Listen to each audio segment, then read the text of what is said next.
bandeko na nga moto bozomona oyo aza mannequin te, aza pena moto solo abimaki akosala basha nde moto nyonso alamukaka na ntongo akosala basha asisi mpe basha na ye azobima atikali bongo kwa donc akufi ya kotelema makambo ezoleka na Russie.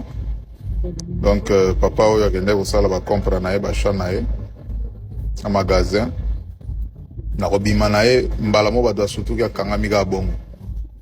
Donc même science eza koexplike phénomène oyo te. Donc akufi ya kotelema bandeko na ngai, akufi ya kotelema.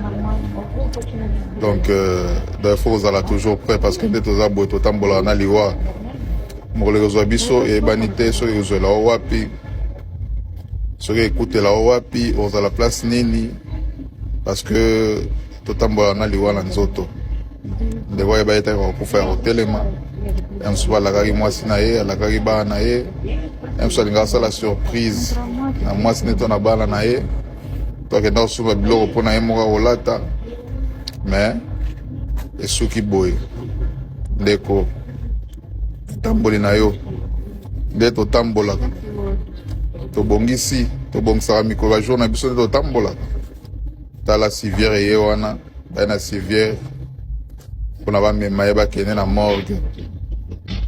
Tout est vanité. Yo osalaka moninga mabe yo mosala na yo konyokola baninga tala mutu ye wana omonaka nzoto ya pamba alamukaki akosala basha ye wana ose retrouve na civière azomeme na morgue. Ndeko tobongisa betamboli na biso koyina kotonga koboma nyonso na ntina moko te bambongo toluka tokotika nzambe azala na biso.